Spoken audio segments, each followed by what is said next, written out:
tell you, you and me, we both have an interest in a similar field, and we both have a common acquaintance. I actually heard about you from William James, the author of 0 Point Energy, Power of the Gods.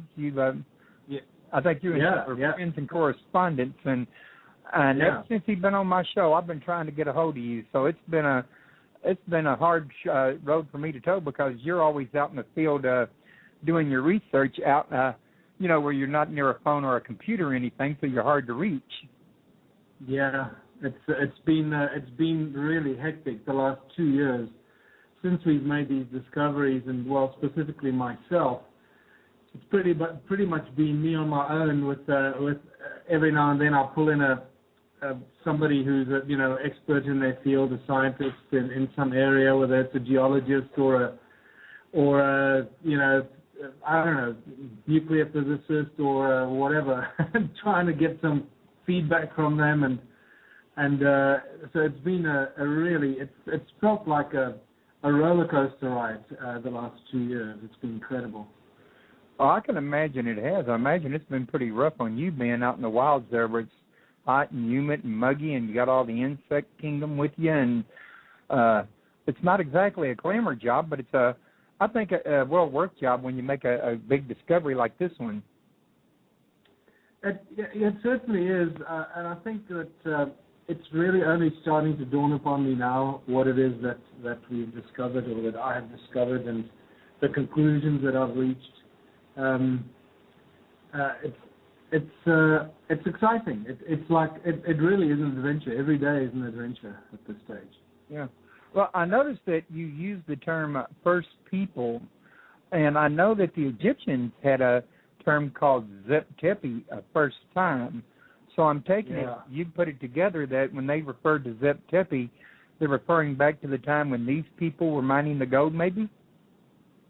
I think there's possibly a link there, and as soon as you start looking into it and researching it and analyzing it, all these things are inextricably linked. Everything is connected. It's just the timeline and where in the timeline it fits.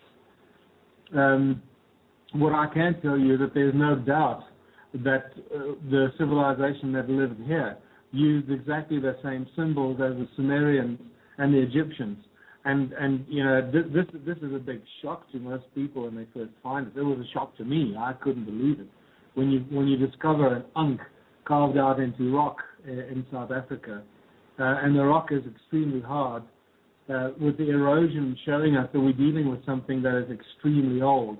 I'm talking about way beyond 100,000 years.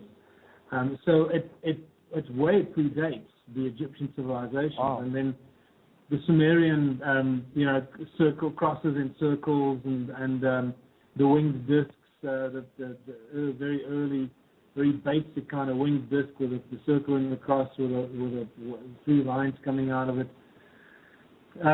All those are petroglyphs in rock here that are extremely old, judging from the cracks and the erosion in the rocks and through the actual petroglyphs themselves.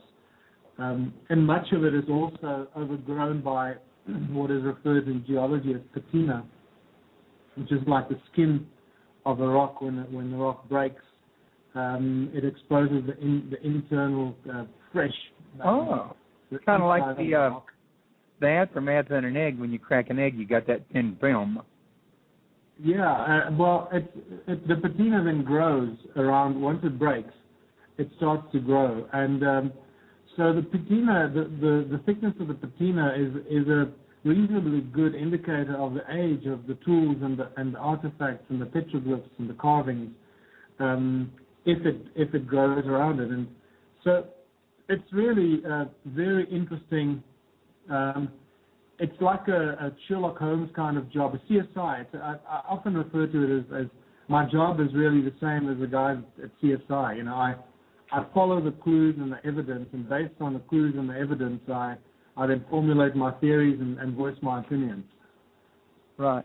And one of the things that you were mentioning just a minute ago that I couldn't help but pick up on was when you mentioned the cross. Well, actually, you called it the ankh, but I've done some study on the Internet and in books, and, well, as you know, I talked to various authors, etc., And one of the things that's come to my attention is that the cross has its origin in the Ankh and goes back all the way to Egypt. But what you just indicated to me is that it goes back much, much, much further than Egypt or Samaria or Babylon or any of that.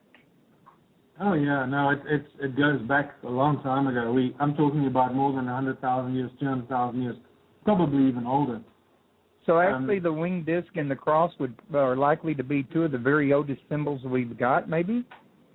Yeah, well, it's together with the Ankh, together with the zigzag shape. It's often referred to as a sign for water or energy. And many of these shapes. There are some very interesting shapes that I found that look like almost Chinese letters, but slightly different, if you know what I mean. It's probably the best description.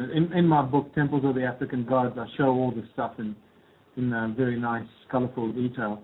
And these things are extremely old. It's not something that was done a few thousand years ago. It goes way back before that. Yes, and I think, now when I first heard about you in this here civilization, when I got the notice from William James on it, at that point in time, I had the impression that you were thinking that this was perhaps, and I could be wrong, but you were thinking that this civilization you found could have perhaps been part of Enki's Abuz? Oh yeah, there's no doubt about that. This is the physical evidence and the physical proof that Zecharia Sitchin has been probably looking for all his life, and that most historians and scholars of the Sumerian tablets, for those that obviously believe that there's merit in it, historic merit, because there's still many scholars that believe the Sumerian tablets are just mythological stories that have no real historic value, and that's just a shocker. It's just unbelievable that somebody can still think that. Well, I got to be honest with you. I think that's a bunch of malarkey when people say that, because what these people are saying is the Bible's not mythology, but these other texts are. Yeah, exactly. And everything in the Bible comes from the Sumerian tablets. It's just an edited version of what we find in the Sumerian tablets. And the other thing that I find absolutely laughable is our academics today, and not all of them, but many of them, will want to suggest to us that the people that first started writing, the Sumerians, they weren't the first people that started writing. There were other scripts that are older than the Sumerian script, but we haven't deciphered it, and we haven't found substantial amounts of those other scripts. But the Sumerians that started writing in large volumes, and I mean millions of clay tablets, millions and millions of clay tablets that they've written. They wrote everything down. I mean, National Geographic writes an amazing introduction about the Sumerians, about how they wrote. They just wrote everything down. They accounted for. They were the guys that taught us everything we know today, from the legal system, the monetary systems, the agriculture, architecture. What do you call it? Music, right. Cooking, and like a civilization that just sprung up overnight. Exactly. According to Sitchin's description. And some of these historians will want to make us believe that these guys that started writing everything down just wrote down a bunch of crap. They didn't write down a single thing of value. They just made everything up. It's a spectacularly arrogant and egotistical assumption to make. Yeah, it really is. And just because it doesn't agree with the status quo, I mean, if we went by the status quo, we wouldn't have had the Wright brothers or the airplane. Well, exactly. So, enough of that. The point is that the discoveries we've made here, and these are not new discoveries. It's important that I just stress that it's not something I discovered. And we must come back. We must definitely come back to the origins of the interest in these ruins in South Africa, because that's a fascinating tale in itself. But the fact that I've really taken a different kind of keen interest in this and analyzed it and deciphered what these stone ruins are all about I've proposed a theory, and now the scientific research that we're applying to it is overwhelmingly supports the theories and the ideas that are put forward. And this is what all these scholars like Zecharia Sitchin and people that have been talking about the Sumerians, they've been looking for this for decades and decades. So this is why I believe it's such a huge breakthrough. It provides the physical evidence that the Anunnaki were very active in southern Africa. They set up millions of gold mines. They set up a huge civilization with more than 10 million stone structures that we've discovered. Golly. And it is the largest and the most mysterious, vanished ancient civilization anywhere on Earth. And it is the primordial settlement of human beings in the Abzu, as the Sumerian tablets refer to it, in great detail all the time, in the Abzu where the gold came from. So, and what... sorry, Royce, go ahead. I'm sorry, I didn't mean to interrupt you. I apologize for that. I was just thinking that with all that many monoliths and structures around, I know that it was a habit back then to engrave a lot of things on these walls. I would think you're probably still deciphering things that are etched in stone, aren't you? Well, that's the interesting thing. We're dealing with a completely different mindset, completely different, very primordial early civilization with different habits, different lifestyle. It's absolute slavery. It is what my book, Slave Species of God, insinuates. It is the slave species in their very early days, with very little consciousness, with no knowledge whatsoever of anything. They were pretty much like empty shells with a seed of consciousness in it that slowly but surely started to evolve over 300,000 years to where we are today. With the rise and fall of knowledge and information over cycles, as we know, the coming and going of other great civilizations like Atlantis and so forth. But this particular civilization in southern Africa was the slave species, the Lulu Amelu, as the Sumerians called it, and as Sitchin points out, the primitive worker that they refer to. And that's why, when you say we're deciphering a lot of things, there is so much here that is just so completely different to anywhere else. And yet there is also so much that links this civilization to all the other northern hemisphere civilizations and the Mesoamericans, the Andean and the Peruvian and the Mexican civilizations, and even the Chinese and the Hindu and the Dravidian civilizations. You can find links to pretty much every ancient civilization that we know about. You can find links to them here in South Africa. So it's like they were all bunched together in one location and spread out from there. Yeah, it certainly seems like it. But then there's also overwhelming evidence that they came back. That there were Hindus here, Hindu Dravidians that were mining gold and trading with gold up to about 2000 BC. The Romans were here. The Egyptians were here. The Phoenicians were here. The Chinese were here. It just goes on and on. It's spectacular.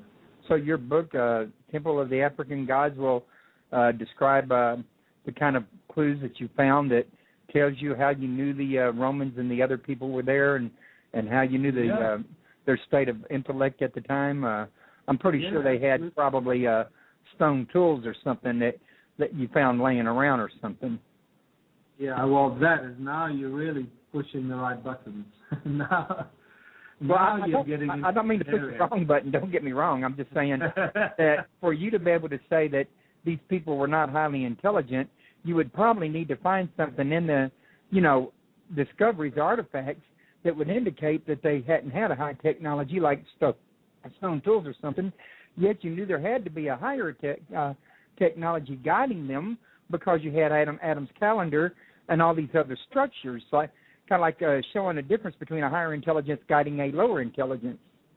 Exactly. See, now, a very good example of that, because what we're finding is advanced technology, using the laws of nature and the laws of sacred geometry, applying it at its absolute perfection, and we must come back to that as well. Finding the stone tools and the stone artifacts and that they used that I've now deciphered, realizing that they understood the concept of the generation of energy and using sound and frequency as a source of energy. There's absolutely no doubt about that, and I'll tell you about that as well because of the measurements that we've made. We've made spectacular electronic measurements that are just so mind-blowing that this is still going to really shake the tree of interest, I believe, because we've measured frequencies and energies that are higher than anything else we use on Earth today. Wow. Way, way, way higher. Way higher. Sounds like something that could also be very destructive. Exactly. It's in fact, there's a very interesting situation that happened is when I first put this theory together, and I realized that they had the knowledge of technology. And once again, we need to separate because you mentioned that it was a primitive species that had the guidance of higher intelligence. So that's exactly what we're dealing with here. So the Anunnaki, who had the knowledge and the technology that basically instructed and taught these early humans how to use it, how to use the tools, how to apply it, what to do, and so forth. But the frequencies that we measured are just spectacular. If you look at the mining industry today, right? So you got the miners that work in the mines. The owners of the gold mines that own Anglo American and Rio Tinto and the big mining companies in the world, where do you think the owners live? They don't live at the mines. They don't live on the mines. They live in their crystal palaces in London or in New York or wherever, right? Right. They got the workers out there actually get the back-breaking labor. Yeah, and what happens to the workers? The workers get taught and trained how to use the tools. Do you think if you ask a miner underground, how does the drill that he uses work, or how does the technology, whatever tools they use, how does it work? Where does it get manufactured? They have no clue. They don't understand how it works. They just know it works. They know you push this button and you do this with this tool. You pick up that tool, you do something else with it, and it works in the following way. So they're trying to use the tools. But if you ask them to replicate those tools and make them work, they're not going to be able to do that. And this is really the fascinating thing, right? So we find what are the oldest, probably the oldest tools used by ancient humans of advanced technology. And these tools were basically laser beams, as weird and wacky as this may sound. It was laser technology and frequency-driven technology. Now, did you find an actual laser beam tool, or was it the rock that you could tell was cut by laser technology? No, it's the tools that we find that, from a scientific and an electronics perspective, the only thing that these tools could possibly be used for is something like what I'm describing. Otherwise, it makes absolutely no sense. And in fact, very similar technology still being used today in various fields of electronics. So all you need to do is have enough information about what's going on in the world today, and you realize that these guys were doing it 200,000-300,000 years ago, using the same technology, but actually having a much better understanding of the fundamental energy fields that drive this technology. Okay, and we, I go through this in reasonable detail in my presentations. So hopefully the people that are more interested in this will come to some of my talks on my USA and Canadian tour, and have a look at the evidence and the facts and the measurements and the statistics and so forth. I would like to go to one of your tours. You going to be in Houston anywhere? Yeah, we're going to be in Austin and in Dallas. So close. Yeah, I know. We tried to do it in Houston, but unfortunately, the venue that we had lined up was just too big and too expensive for this tour. But we'll do it. We'll do Houston next time. We'll definitely do Houston next time. Good. I'd like to see some of this material myself because it sounds very fascinating. Royce, the people that are interested in the cities and the venues I'm going to be in, just go to ZuluPlanet.com and click on the banner for the USA tour, and it'll take you to the webpage, to the blog spot that's got all the details on. And or you can just go to michaeltellinger.blogspot.com or ZuluPlanet.com. And I think you got another website called slavespecies.com, don't you? Yeah, slavespecies.com. That was my original website after I released Slave Species of God. And you know what I find fascinating is that wherever I go in the world and I do these presentations and I share this information, I also get people that share the information with me. So I learn wherever I go. It's absolutely fascinating when you start realizing that the consciousness is just rising so rapidly around this planet at the moment, and people are just plugging into the same source of sort of energetic source of understanding and unity, and realizing that we all have a bit of information that we can throw into the pot. You know, it's wonderful. Yeah, I see more and more people are getting more and more interested in ancient mysteries all the time. When I first got on the internet back in, oh my goodness, 20 years ago or whatever it was, whenever it first come out, I'm not good with time, but I'm just saying when I first got into it, you know, it just wasn't that well known at the time, except for some of the works of Donican and some of the works of Sitchin. But you look out there now, and there's scads of authors and researchers and scientists and, you know, all kinds of people that have been discovering a lot about it. Yeah.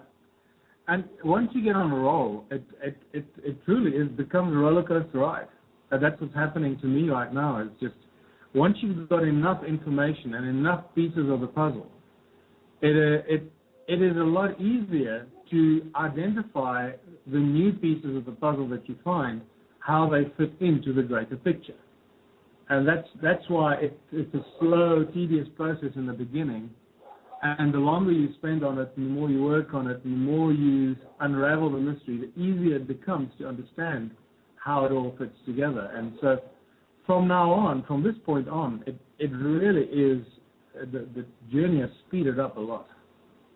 Now, what I can't help but be curious about, because I know that Enki had a brother Enlil, is how were you able to determine this to be Enki's civilization rather than Enlil's? I mean, yes, Enki did some gold mining, but didn't Enlil also do some gold mining, or do you think this was at a time before they separated? No, it's very clear in the translations that Enki was the guy that established the gold mining operations in what they refer to as the Abzu.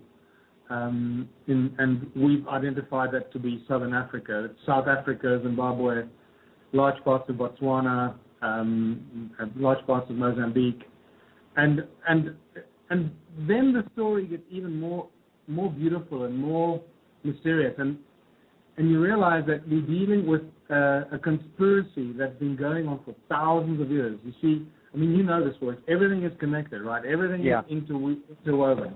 So the effects that we're experiencing on Earth today are the effects of people's misery, the whole monetary system that is totally crippling the people of the world, the legal system that is completely unlawful and is defrauding people from their birthrights and on a daily basis. The medical system at all. Exactly. All sides of the common source. And it all goes back to the Sumerians. And then you start looking for clues. Why does it all point in that direction? And then when you look at the translations in the Sumerian tablets, and it tells you that it is after the flood. And once again, the Sumerian tablets are very, very clear, especially the King's Lists. The King's Lists are probably the key arguable sources of Sumerian information that tell us that what they wrote down was accurate and not just made up garbage. And the King's List, there's several of them, but there are two of them that are virtually identical, with the names of the kings, the period that they ruled, 222,000 years, and they ruled before the flood. So you realize that we're dealing with something here that was so long ago, and then there was a global event that every ancient culture of civilization talks about, is the flood. And then it tells us, after the flood, when the kingdom was lowered to earth from heaven, and the rules for heaven and earth were established and set up by Enlil and Enki, life continued. And civilizations and cities were built and civilizations were established across the world. And you go, okay, hold on. This is where it started. It's only after the flood that we see the imposition of these draconian rules and the legal and the financial systems that we are suffering under today. It goes back 6,000 years to the Sumerians. And for the people that are involved in the free man movement, the whole sovereign man movement, that that you have that you're the living, breathing human being, but you also have a legal fiction or a straw man that's created by the government, and this whole realization, when that penny drops for you, you realize that that's how far back it goes. This is not something that was created the other day or a few hundred years ago. This is something that goes back thousands of years. It's spectacular in its deception. Right. Now, I noticed that I heard you use the word draconian, which I didn't quite see coming, but I am familiar with the word, and I do know that these are supposed to originate from a planet in the Draco system, isn't it? Yeah. Well, why do you think we have the English word or the word draconian rule? It comes back from all those years ago. Which we also have the term dragon in the Bible, which also goes back to the term draconius. Yeah, exactly. And then you start realizing how we use words in the languages that we speak that refer to all these things, that refer to our true history, the hidden history. But we're not aware of it because we've been dumbed down. We've been manipulated for thousands of years. We've been led into a state of amnesia, so we don't really know anything about our human history.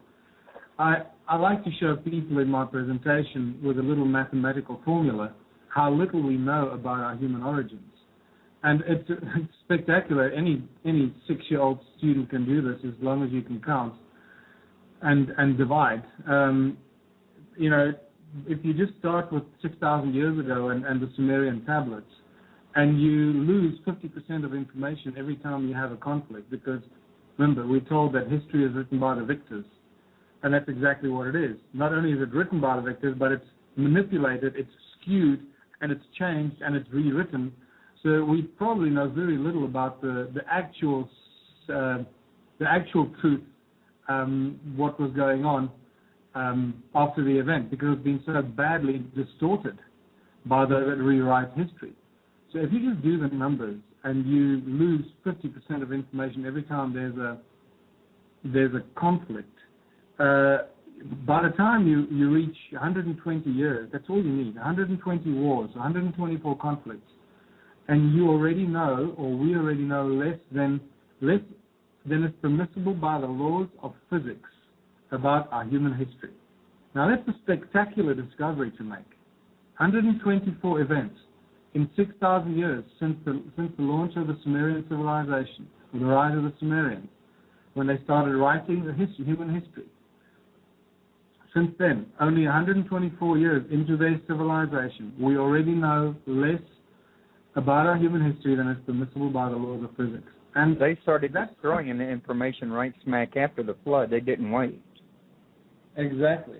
And so, if we think we know anything, it's just our ego speaking and our arrogance, and it's not a living, breathing human being who is of a conscious mind who wants to expand his consciousness, but is happy to stay in dogma and remain a slave marching soldier. Right.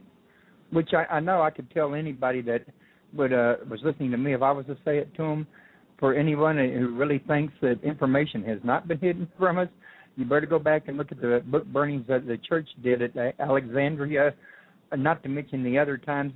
I mean, every time one country took over another country, they were destroying the information about their religion, some of their history. They were recreating the history and, all kinds of things. This has been a common practice. And then if you look at the fact that ancient texts are still being unburied, why are they being unburied? Because they had to be hidden to preserve them, because if they were left out in the open, they would have been destroyed as well. Exactly. So look at what the Spaniards under the guidance of the Pope did to the Native Americans and the Mayas. It's disgusting. It is just absolutely, those are crimes against humanity. Now, I've had a listener coming a little late that was asking what was here before. Well, let me just go back up to his question. There's been some chat before that because he accidentally got dropped out of the chat room for a second. He wants me to ask what was before the Sumerians, also the Epic of Atrahasis and the Epic of Gilgamesh.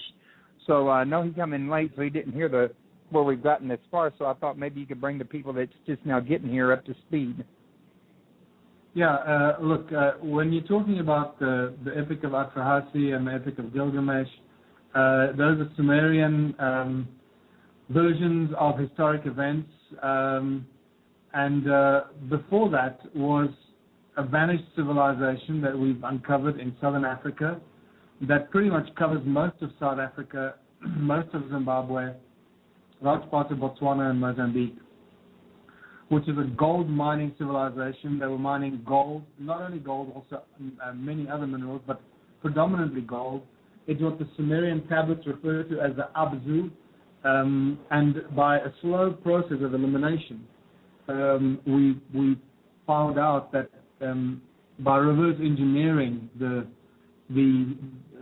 clues, we identified the Abzu to be here in southern Africa and nowhere else, not in Ethiopia or in India or in Saudi Arabia.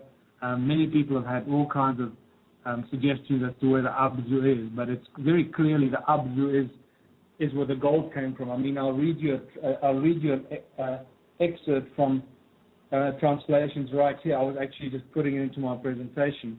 It says here, where dry land from dry land apart was torn, Earth's innards were revealed. Where the land mass, the shape of a heart was given, in the lower parts thereof, golden veins from Earth's innards were abundant. Abzu, of gold's the birthplace, Ea or Enki, to the region the name gave. So when he discovered that this was the richest place in gold on Earth, he called it the Abzu. And from then he was referred to the Abzu, and often the deep Abzu. The further south you went, they referred to it as the deep Abzu. So when they referred to the deep Abzu, they're probably talking about what today would be South Africa. And when they're just referring to the Abzu, they might be referring to slightly more north, just across the border from us in Zimbabwe. And this is spectacular stuff, because we're not just talking about a few gold mines here. We're talking about millions of gold mines that we have uncovered. And we do this by a process of extrapolation, because we have uncovered about 75,000 gold mines, physically counted, about 75,000 gold mines. That was done here in South Africa from 2005. They started counting, and they were counting for about 5 years, all these mines that are still visible in one specific area, which is not a big area. It's about 100 by 100 kilometers. And in there they counted 75,000 gold mines. At that point they stopped counting because they realized it wasn't going to be feasible to do what they intended to do, and their intention was to close up all the entrances to these gold mines to prevent illegal gold mining by average Joe Schmo off the street, or homeless people, or whatever you want to call them. So we basically, by extrapolation, we can say that if there are 75,000 gold mines in this one area, which is a very rich area of stone circles, the ancient stone ruins that we find here, there must be well over a million gold mines scattered throughout southern Africa. So this here is going to be an ongoing project. How many, out of these gold mines, are y'all finding anything in the gold mines that tell anything of a story?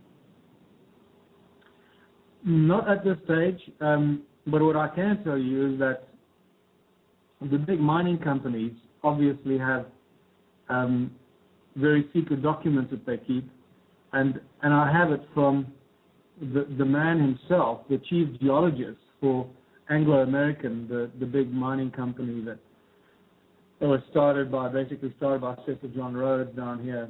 Well, he was the guy responsible for it, and the De Beers guy took over, and it was for a long time it was the biggest mining company in the world, and the richest gold company and platinum, and I've heard it from over a beer in a pub, believe it or not, of all places, from the chief geologist from Anglo American, who told me that they got a secret file at head office that keeps all the information regarding any ancient mines that they come across. And the instructions are, if you come across any ancient gold mine that you don't know anything about, if there are any remains or any tools or artifacts, anything that could be problematic for us, okay, to prevent us from mining it, just cover it up. Close it up, fill it up with soil, cover it up. And he told me that they've got a folder that is filled with these examples of ancient gold mines that they've come across, that they just found human remains in, they found tools and artifacts and all kinds of things, and they just cover it up. Okay, now Bill was also asking if the creation story is older than the epics, like the Epic of Gilgamesh or the Epic of Atrahasis. When he says creation story, I guess he means the Bible. He wants to know if that predates them. No, the Bible is pretty much an edited version of much of the Sumerian information. But at the same time, I must tell you that the Bible is deeply encoded with ancient knowledge and advanced knowledge and mysterious advanced information, deeply encoded. You've got to look beyond the stories, the surface stories, the human drama and all that rubbish. You've got to look at the subtext. What is it actually telling us? And it's encoded in what it says, the words they use. It's encoded in the verse in which it appears. It's encoded in the number of verses in a specific larger segment. It's encoded in, I'll give you an example. The book of Revelations has got 22 tarot cards, 22 chapters or verses. And those 22 verses are directly linked to the 22 tarot cards of the major arcana. And therefore, the book of Revelations has got incredible information that is encoded or filled with ancient knowledge and advanced knowledge of sacred geometry and the laws of nature and the divine nature of our universe and so forth. And nothing to do with some sort of vengeful God that's going to send brimstone and lightning and hell from the skies above. It's got nothing to do with that. I think largely at the time that Revelation was written, it was written by John on Patmos, and if he just come out and wrote it out in any kind of deal, they would just burn it and thrown it away, and the public would have never gotten it as it is. Revelation almost didn't make it into our Bible. Yeah, exactly, and I think there's a very important reason why it probably did make it into the Bible. I'm not quite sure who decided to put it in, but the fact that it's in there is highly indicative of the message that actually comes out of the Bible. It has a huge amount of information that it gives us. I mean, just in terms of Genesis, okay, it's in Genesis 3 that God says, "Let there be light." And that's not an accident. That is precisely calculated. That it happens to be Genesis 3. And once you start getting into the numeric science of these things, and I'm not talking about numerology, I'm talking about numeric science, an advanced way of decoding and understanding what these guys are doing with the numbers. And that's what I'm doing with a brilliant scientist called Willem de Swart here in Johannesburg. And we'll be releasing the book in hopefully still this year. I call The Secret Numbers of God. That finally exposes this incredible wealth of knowledge and information that is encoded in all these ancient scriptures and ancient texts, specifically the Bible and many other ancient texts. But the Bible is definitely the one that is mysteriously filled with huge amounts of knowledge and information. Which makes you have to wonder, why was it chosen out of all the other texts? It's like somebody thousands of years ago in the days of Moses knew that eventually that would be the one that would, be mainstreamed, in other words. Well, remember that the Bible was manipulated in 325, 326. Yes, Constantine. And that's where it was really put together, the New Testament, and they messed with it and decided what was going to stay in it, what wasn't going to stay in it, and then the Old Testament, if I understand it correctly, was only added much later to that. Constantine was mainly dealing with the New Testament, and then the Old Testament was, the Bible as we know it today took a few more hundred years to put together. So, and it was put together by men with agendas, and men with hidden agendas that we have no idea what the agendas were. However, clearly some of them had an agenda to encode this information and the secret knowledge into the Bible, despite its gross manipulation by Constantine. And that's really spectacular if you think about it, that it escaped the butchery and the editing by Constantine and is still deeply encoded. So somebody after Constantine must have had this advanced knowledge and information and a way to put it in there. Yeah, it had to be. Spectacular. Yeah. Well, actually, I heard that Sir Francis Bacon had a part in 1611 with King Stuart in recreating the King James Bible, or in the original creation. And he's known for being a Freemason. It's possible that he might have had a hand in it. Yeah, I think by that time it was already the form and the information was already in there. I think if you look at the Bibles that came before him, I'm actually a little bit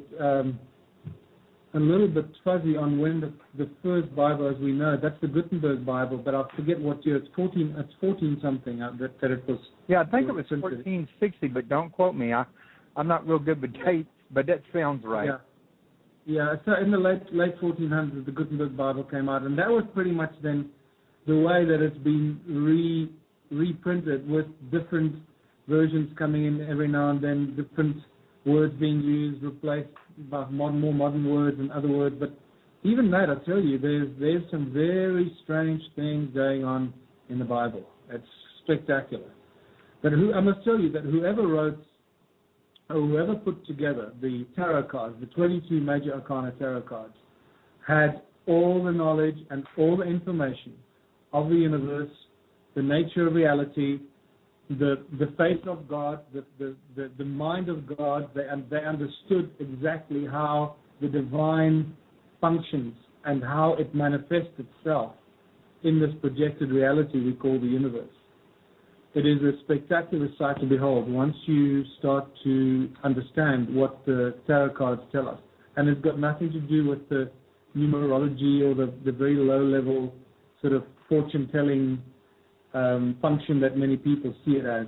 It's way beyond that. It is encoded with all the knowledge of the universe that we could possibly imagine. Yeah, and a lot of people are not really aware of that, because so many people read everything, straight on face value, and a lot of people don't even read it. They just go to church and listen to what the preacher says about it. And I've been to churches, and that's a very, very shallow reading of it.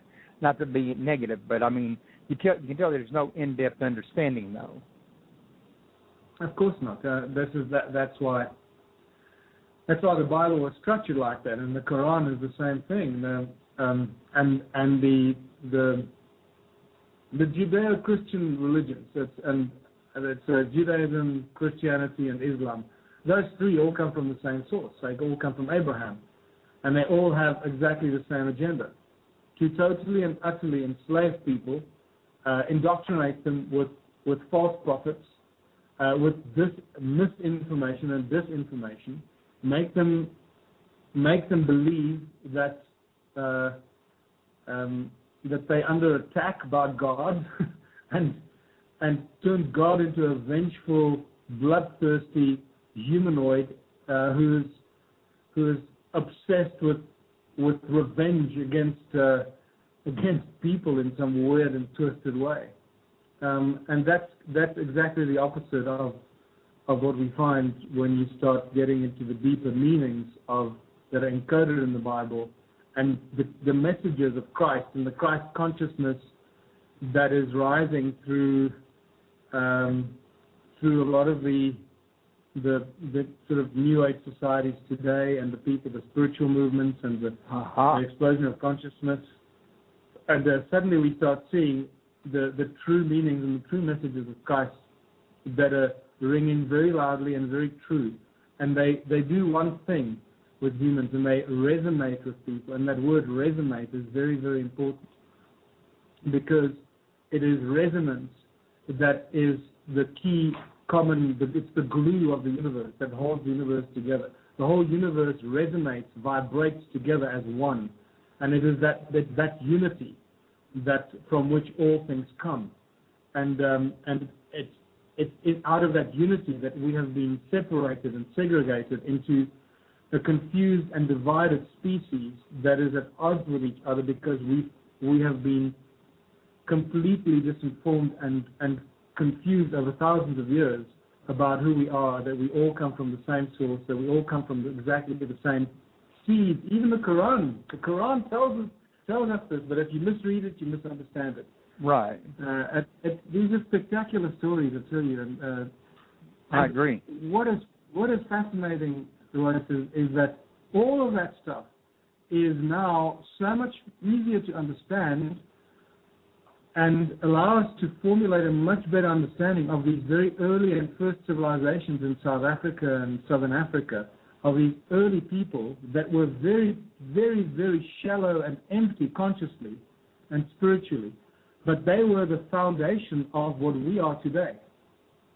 So it's beautiful how it all fits together.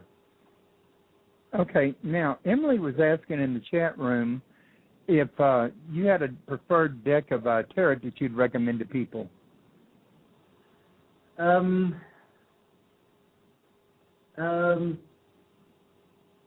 I take my lead on this from my good friend Willem de Swart, who's the guy who's doing the main research on this and doing all the breakthrough, and he's the guy that's being channeled with information and decoding it.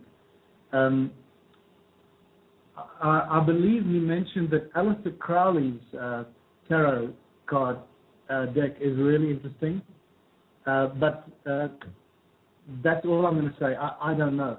The older the cards, let me put it this way, the older the cards, the better they are. So try and find a deck of cards that's really old, that it hasn't been messed with or changed.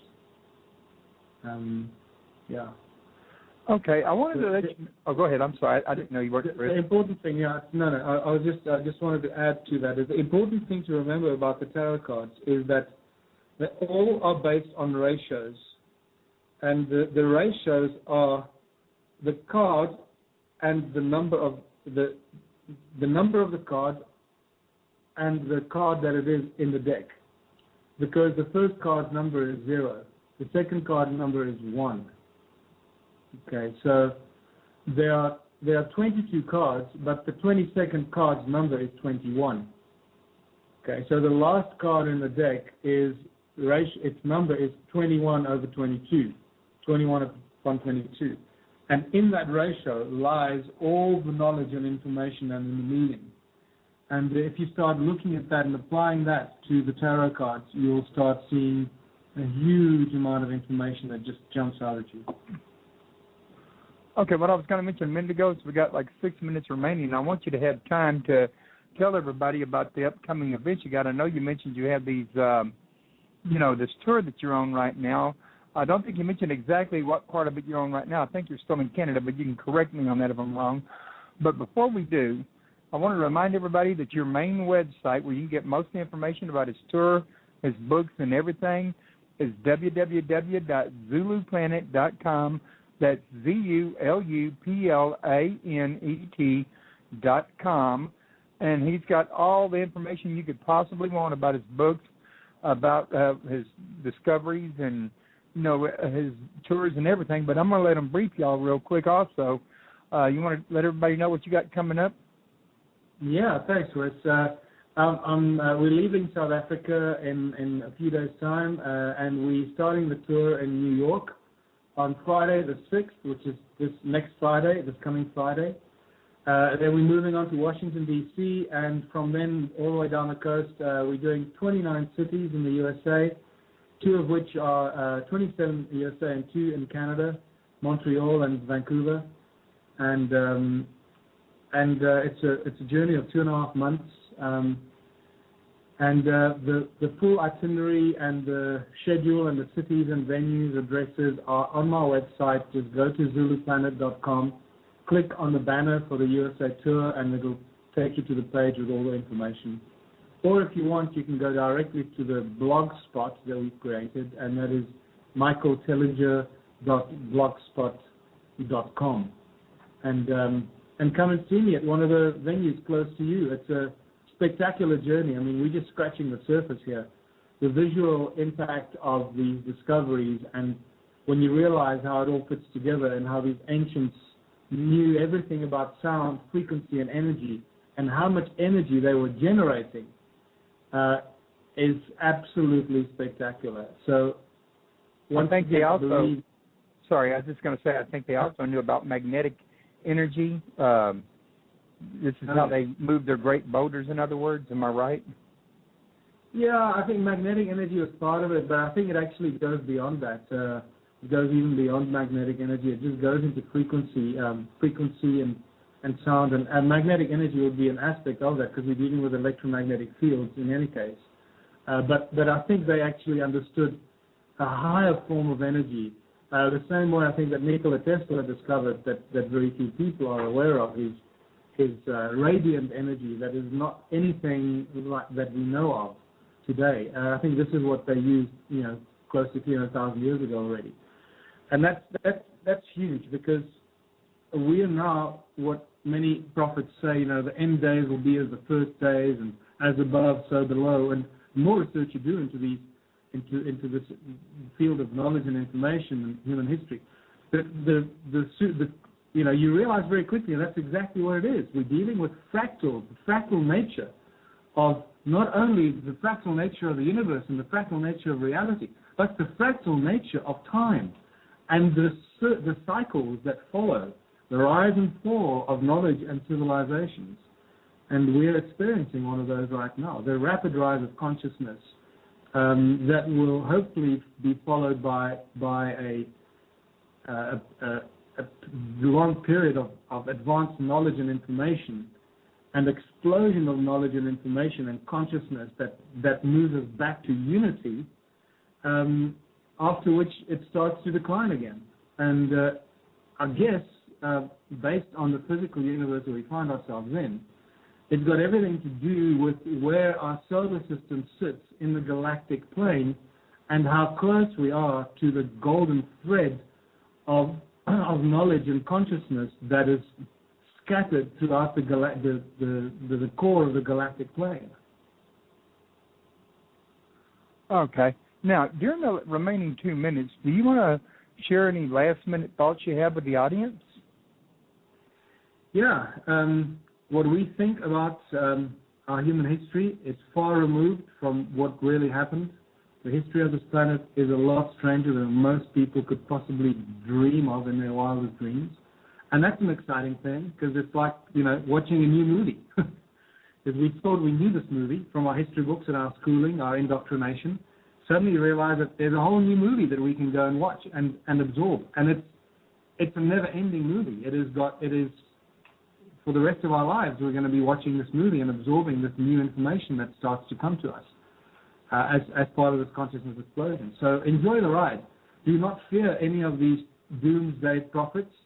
That is the negative side of the energetic field, and that is absolutely unnecessary.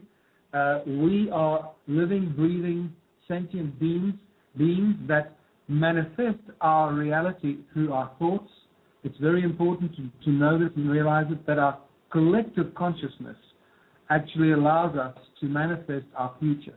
So if we start to present and project a positive, conscious, peaceful, united or unified outcome and the world where we all live in utopian harmony, then that's the world we're going to find ourselves in.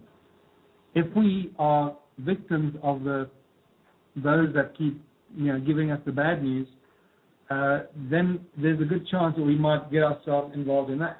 But then there's still an opportunity, a possibility that both might happen. Like in Revelations it says, there were two men in the field and suddenly one was gone, or one will be gone, which means that we might be exposed to a frequency separation where you cluster certain frequencies together, or frequencies of consciousness together, and another group of frequencies of consciousness together, just like television channels. If you're watching CBS, you have no idea that NBC exists. Your reality is with CBS. And yet there could be multiple levels of consciousness that coexist in the same space. Yeah, just like TV channels do. Yeah, exactly. Okay, well, Michael, I got to tell you. Oh, sorry, I have a bad habit. When you're talking to somebody on the phone, you can't see them. It's hard not to accidentally step on them, and I do apologize for that. Are you Not at all. Okay, yeah, you're still with me. I thought I lost you for a minute. But, yeah, I just wanted to thank you for coming onto the air. It just now quit streaming while I was apologizing, in fact. It's been wonderful talking to you. You've really shared a lot of great information, and I've got Bill in the chat room that wants to make sure I post this in his ancient mystery thing over there. So, yeah, I think you're going to get a lot of hits to your website behind this, and I would love to have you back again in the future if you're – I know you're very busy, but, I mean, sometimes when you're, available and you got some new information to share, I'd love to have you on to share it with my listeners. Oh, absolutely. Thanks, Rex. I've got tons more to share. We just really started scratching the surface now. So, let's catch up. Let's catch up while I'm in the States, and hopefully, if you guys are situated in Houston, try and activate the people in that area to come to Austin. I think Houston is closer to Austin than Dallas, isn't it? Yeah, I think so. Yeah. Well, if you could just get the Houstonians aware that I'll be in Austin and in Dallas, and I love Texas. I just love the Texans. They're very similar people to South Africans. So warm, friendly, hospitable, giving. Inviting, it's great. Love Texas. Yeah, well, I'm glad you said that.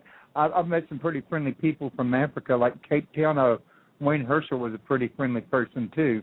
I just don't know a lot of people. No, Wayne's a good boy. He's got a lot of information as well. Yeah, yeah, both of you do, and I think you two could probably compare notes quite a bit. Yeah, strangely enough, not really. I know Wayne. I know him reasonably well. We just recently did the Megalithomania conference here in Johannesburg.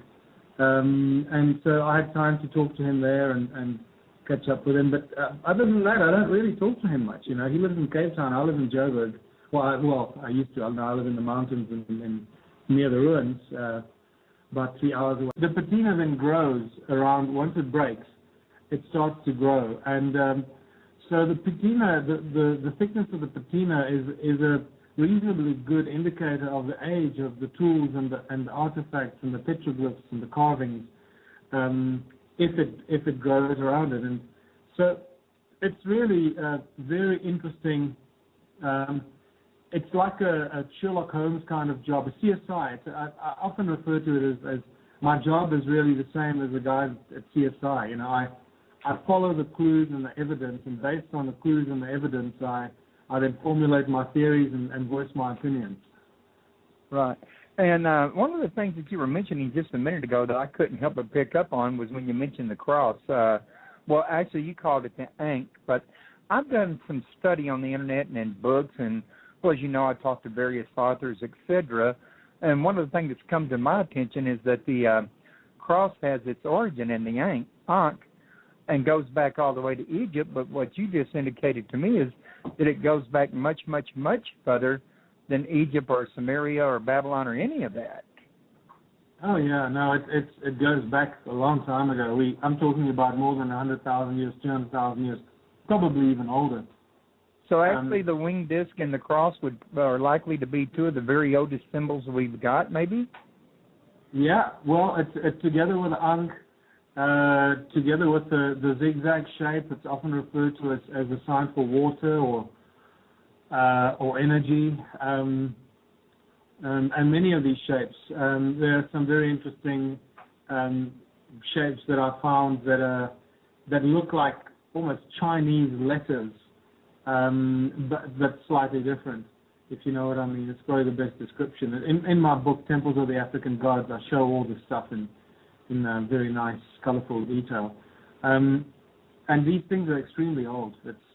It's not something that was done a few times. Introduction about the Sumerians, about how they wrote. They just wrote everything down. They accounted for. They were the guys that taught us everything we know today, from the legal system, the monetary systems, the agriculture, architecture, what do you call it, music, right. Cooking.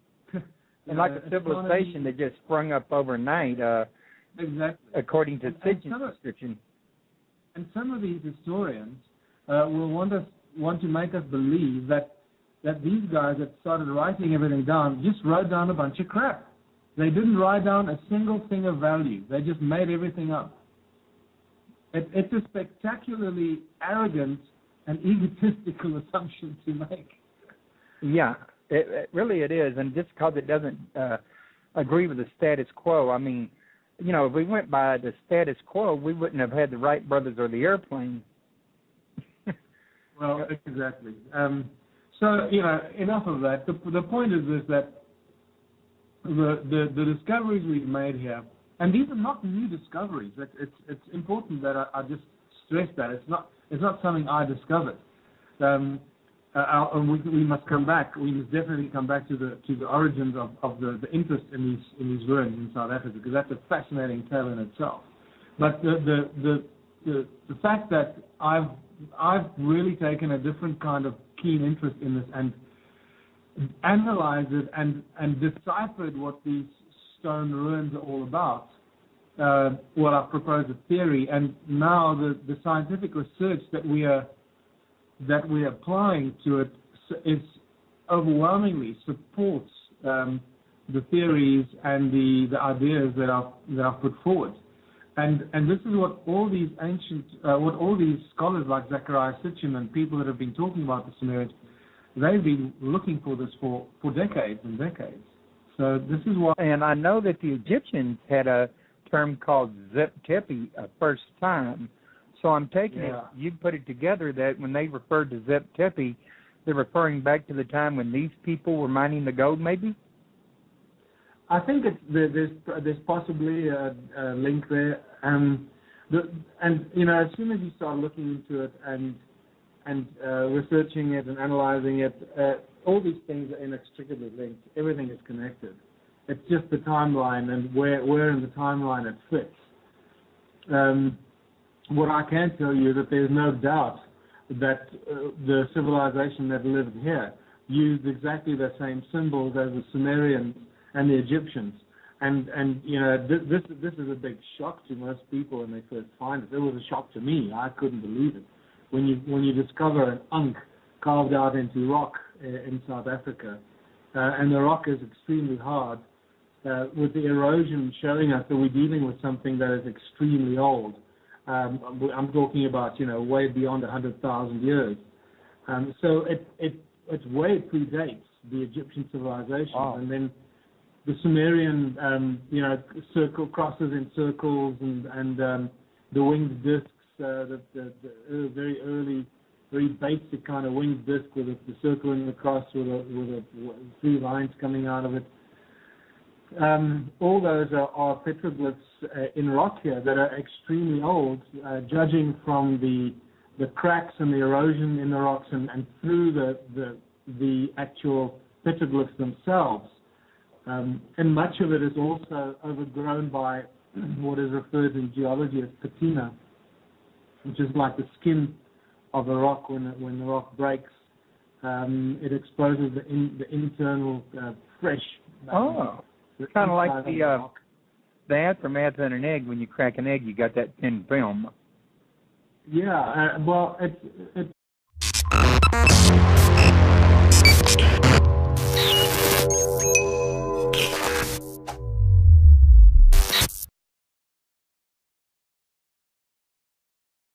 I tell you, you and me, we both have an interest in a similar field, and we both have a common acquaintance. I actually heard about you from William James, the author of 0 Point Energy, Power of the Gods. I think you and him were friends and correspondents, and ever since he's been on my show, I've been trying to get a hold of you. So it's been a hard road for me to toe because you're always out in the field doing your research out, where you're not near a phone or a computer or anything, so you're hard to reach. Yeah, it's been really hectic the last 2 years since we've made these discoveries, and specifically myself. It's pretty much been me on my own with every now and then I'll pull in somebody who's expert in their field, a scientist in some area, whether it's a geologist or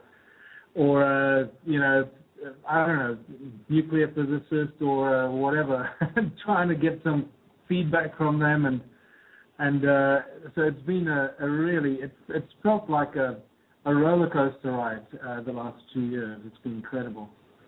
Oh, I can imagine it has. I imagine it's been pretty rough on you being out in the wilds there where it's hot and humid and muggy and you got all the insect kingdom with you, and it's not exactly a glamour job, but it's I think a well-worked job when you make a big discovery like this one. It certainly is, and I think that it's really only starting to dawn upon me now what it is that we've discovered or that I have discovered and the conclusions that I've reached. It's exciting. It's like it really is an adventure. Every day is an adventure at this stage. Yeah. Well, I noticed that you used the term first people. 5 years ago. It goes way back before that. Yes, and I think now when I first heard about you in this here civilization, when I got the notice from William James on it, at that point in time, I had the impression that you were thinking that this was perhaps, and I could be wrong, but you were thinking that this civilization you found could have perhaps been part of Enki's Booze. Oh yeah, there's no doubt about that. This is the physical evidence and the physical proof that Zecharia Sitchin has been probably looking for all his life, and that most historians and scholars of the Sumerian tablets, for those that obviously believe that there's merit in it, historic merit, because there's still many scholars that believe the Sumerian tablets are just mythological stories that have no real historic value, and that's just a shocker. It's just unbelievable that somebody can still think that. Well, I got to be honest with you. I think that's a bunch of malarkey when people say that, because what these people are saying is the Bible's not mythology, but these other texts are. Yeah, exactly. And everything in the Bible comes from the Sumerian tablets. It's just an edited version of what we find in the Sumerian tablets. And the other thing that I find absolutely laughable is our academics today, and not all of them, but many of them, will want to suggest to us that the people that first started writing, the Sumerians, they weren't the first people that started writing. There were other scripts that are older than the Sumerian script, but we haven't deciphered it, and we haven't found substantial amounts of those other scripts. But the Sumerians that started writing in large volumes, and I mean millions of clay tablets, millions and millions of clay tablets that they've written. They wrote everything down. I mean, National Geographic writes writes an amazing